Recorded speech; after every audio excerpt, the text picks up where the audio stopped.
Welcome student. स्वागत है आपका अपने यूट्यूब चैनल अभिनंदन एकेडमी कालापुर पर।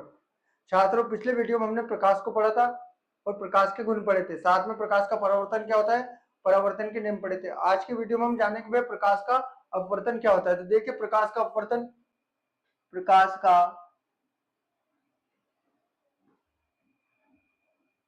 अपवर्तन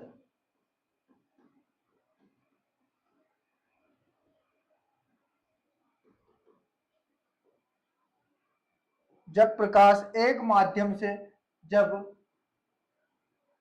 प्रकाश एक माध्यम से एक माध्यम से दूसरे माध्यम में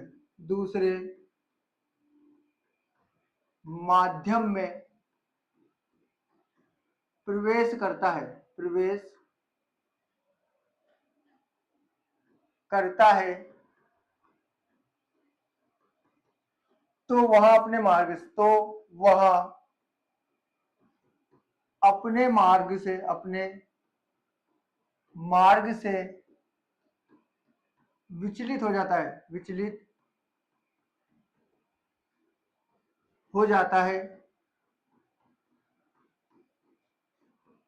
वह घटना प्रकाश का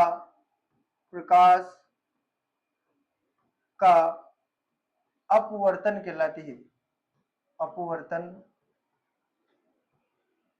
कहलाती है। क्या है भैया प्रकाश का अपवर्तन? कि जब प्रकाश एक पारदर्शी माध्यम से दूसरे पारदर्शी माध्यम में प्रवेश करता है तो वह अपने मार्ग से विचलित हो जाता है, भटक जाता है। वो घटना प्रकाश का अपवर्तन कहलाती है। देखिए, कुछ चित्र के माध्यम समझेंगे हम प्रकाश का अपवर्तन।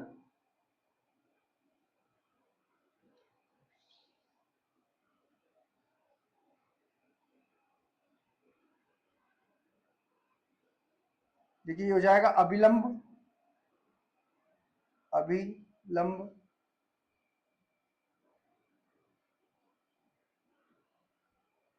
जो हो जाएगी आपतित किरण,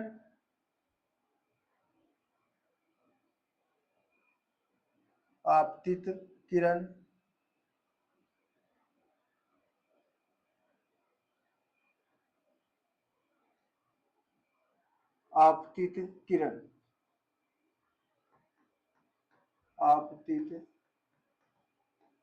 किरण। यहाँ पे माध्यम हो जाएगा भैया हमारा विरल माध्यम हवा से, सघन माध्यम कांच में, सघन माध्यम। यहाँ जाएगा अभिलंब,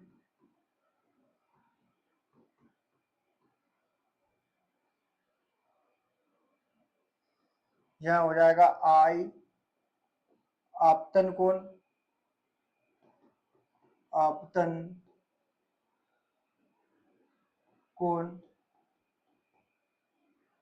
या आर अपवर्तन कोण और अपवर्तित किरण।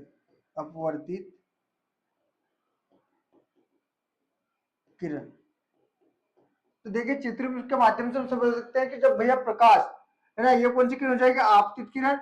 जब प्रकाश एक माध्यम से यानी कि विरल माध्यम से सघन माध्यम में प्रवेश करता है तो प्रवेश करते समय वो अपने मार्ग से क्या हो जाता है? विचलित हो जाता है।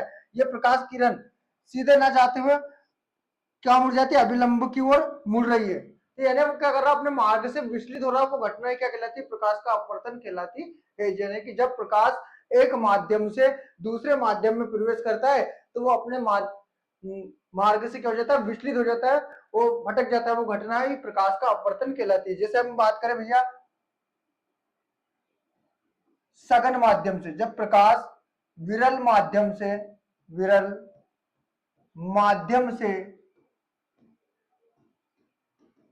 सघन माध्यम में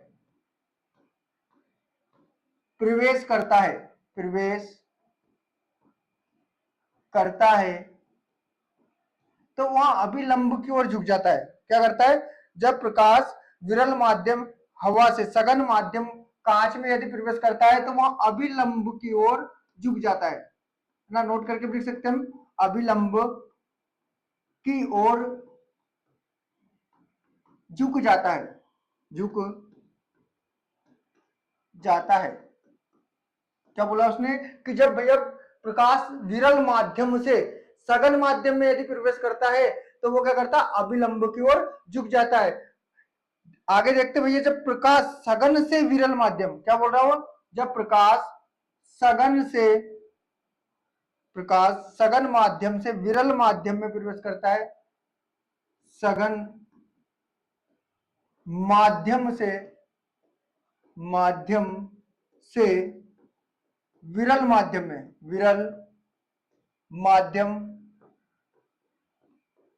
में प्रवेश करता है, में प्रवेश करता है तो अभिलंब से दूर हट जाता है। क्या जाएगा कि जब प्रकाश सघन से विरल में जाता है तो अभिलंब से दूर हट जाता है, अभिलंब से दूर हट जाता है, दूर हट जाता है। यानी हम बोल सकते भैया कि जब प्रकाश विरल माध्यम से सघन माध्यम में प्रवेश करता है तो वो अभिलंब की ओर झुक जाता है, और जब वह सघन से यानी कांच से हवा में यदि प्रवेश करता है तो वहां अभिलंब से दूर हट जाता है। अब हम जानेंगे भैया कि विरल माध्यम क्या होता है और सघन माध्यम क्या होता है। तो देखिए, विरल माध्यम, देखिए विरल माध्यम वहां माध्यम जिसमें प्रकाश की चाल सबसे तेज होती है, विरल माध्यम कहलाता है। किसे बोलते हैं, वह माध्यम जिसमें प्रकाश की चाल, जिसमें प्रकाश की चाल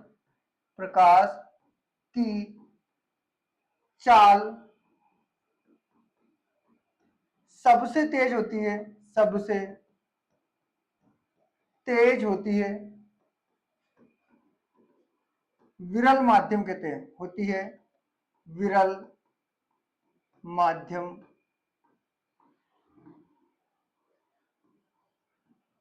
कहते हैं। उदाहरण के माध्यम समझ सकते हैं भैया, जैसे विरल माध्यम का उदाहरण लिया हम, हवा। क्या जाएगा हमारा, हवा, इसमें प्रकाश की चाल सर्वाधिक होती है, हवा में 3 × 10⁸ मीटर पर सेकेंड। क्या होता है भैया विरल माध्यम, कि वहां माध्यम जिसमें प्रकाश की चाल क्या होती है, सर्वाधिक होती है, सबसे तेज होती है। उदाहरण के रूप में हम ले सकते हैं यहाँ पे हवा, और हवा में प्रकाश की चाल कितनी होती है ना, तो 3 × 10⁸ मीटर पर सेकेंड होती है ना। इसके बाद हम जानेंगे भैया सघन माध्यम क्या होता है। तो देखिए, वहां माध्यम जिसमें प्रकाश की चाल कम होती है, वहां माध्यम, सघन माध्यम,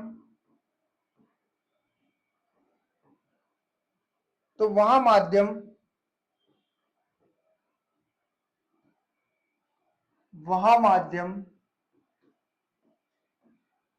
जिसमें प्रकाश की चाल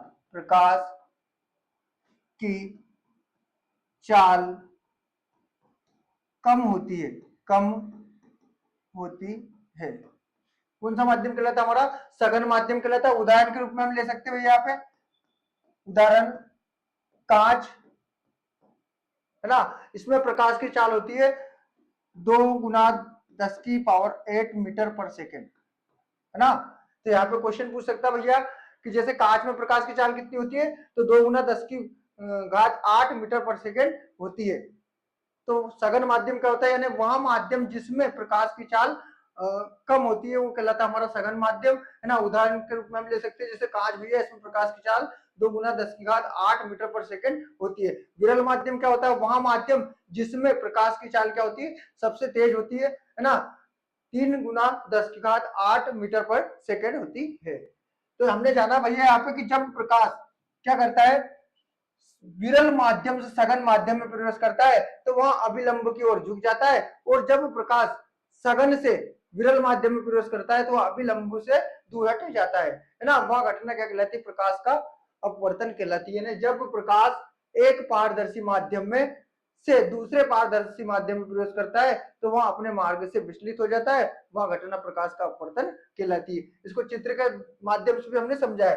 अब पढ़ेंगे भैया हम प्रकाश के अपवर्तन के नियम। तो देखिए प्रकाश के अपवर्तन के नियम, पहला नियम है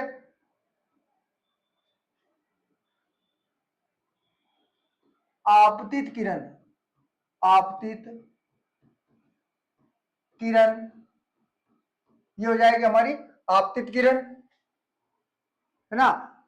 फिर अपवर्तित किरण, आपतित किरण, अपवर्तित किरण,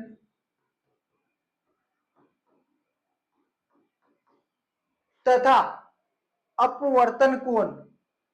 अपवर्तन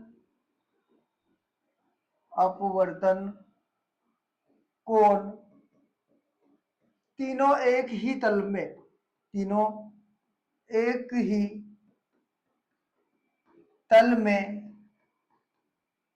स्थित होते हैं, स्थित होते हैं। अपवर्तन का पहला नियम क्या भैया कि देखिए यहाँ पे आपतित किरण, ये वाली किरण कौन सी हो जाएगी हमारी आपतित किरण, है ना। फिर ये वाली किरण हो जाएगी हमारी अपवर्तित किरण। अपवर्तन के पश्चात कौन सी किरण हो जाएगी हमारी अपवर्तित किरण, तथा आपतन कोण ये हो जाएगा हमारा आपतन कोण। तीनों एक ही तल में एक ही बिंदु पर स्थित होते हैं, ठीक है। इसके बाद दूसरा नियम है इसका भैया जिसे हम बोलते हैं स्नेल का नियम। स्नेल का नियम, स्नेल का नियम भी बोलते हैं इसको। तो जब प्रकाश एक माध्यम से दूसरे माध्यम में प्रवेश करता है तो पहले माध्यम के सापेक्ष दूसरे माध्यम का अपवर्तनांक, है ना, वो क्या होता है, एक नियतांक होता है। जब प्रकाश एक माध्यम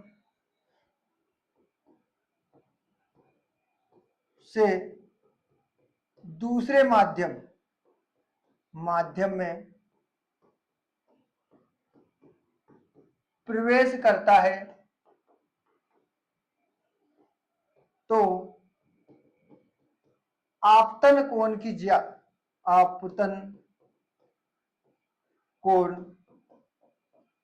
जिसे हम दर्शाते साइन आई तथा अपवर्तन कोण की अपवर्तन कोण की जिसे हम दर्शा साइन आर का अनुपात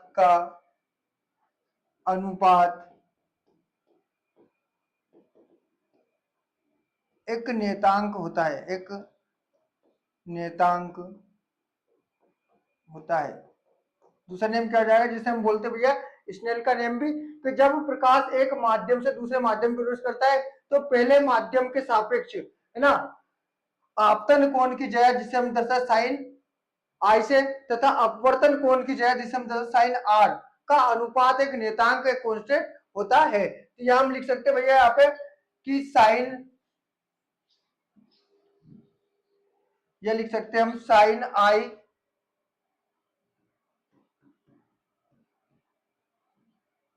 बटे साइन आर बराबर म्यू। चाहे म्यू क्या नियतांक है तो हम लिख सकते हैं यहाँ पे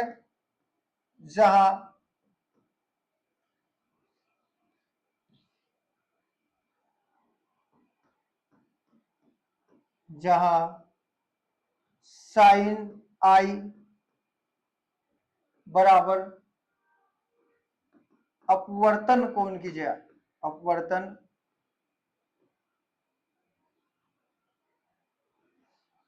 आपतन कोण की जगह आपतन कोण की जगह साइन आर अपवर्तन कोण की जगह अपवर्तन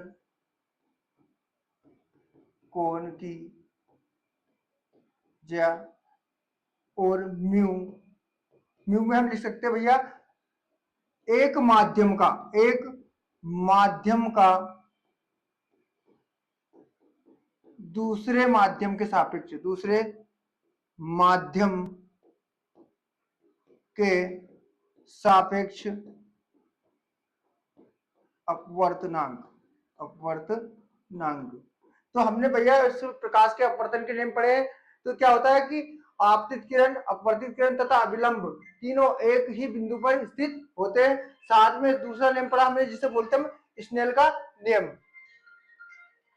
तो देखिए स्नेल का नियम क्या होता है कि आपतन कोण की ज्या तथा अपवर्तन कोण की ज्या, आपतन कोण की ज्या तथा अपवर्तन कोण की ज्या का अनुपात है ना, एक नियतांक होता है जिसे हमने किसके द्वारा दर्शाया, म्यू के द्वारा दर्शाया है। तो यहाँ पर जहां आई क्या हो जाएगा, आपतन कोण की ज्या है ना, साइन आर क्या हो जाएगा, अपवर्तन कोण की ज्या, और म्यू क्या हो जाएगा, एक माध्यम का दूसरे माध्यम के सापेक्ष अपवर्तनांक हो जाएगा। ठीक है, तो हमने भैया जाना है कि प्रकाश का अपवर्तन क्या होता है। तो जब प्रकाश किसी एक माध्यम से दूसरे माध्यम में प्रवेश करता है तो वह अपने मार्ग से विचलित हो जाता है, वह घटना प्रकाश का अपवर्तन कहलाती है, जिसको हमने चित्र के माध्यम से समझा है ना। जैसे यहाँ पे देखा आपतित किरण, और ये हो जाएगी हमारी अपवर्तित किरण है ना, ये हो जाएगा हमारा अभिलंब। तो हमने जाना भैया कि जब प्रकाश विरल माध्यम से, यानी विरल माध्यम हवा से सघन माध्यम कांच में प्रवेश करता है ना, तो हम बोल सकते हैं कि विरल माध्यम से वो सघन माध्यम में जब प्रवेश करता है तो वह अभिलंब की ओर झुक जाता है। साथ में हमने जाना कि भैया जब प्रकाश सघन से विरल माध्यम में प्रवेश करता है तो वह अभिलंब से दूर हट जाता है ना, तो यह घटना प्रकाश का अपवर्तन कहलाती है। साथ में हमने जाना कि भैया जो प्रकाश है विरल से सघन माध्यम में यदि प्रवेश करेगा तो वो क्या करेगा, अपने मार्ग से सॉरी अभिलंब की ओर झुक जाता है, और जब प्रकाश सघन से विरल में प्रवेश करता है तो अभिलंब से दूर हट जाता है। ठीक है,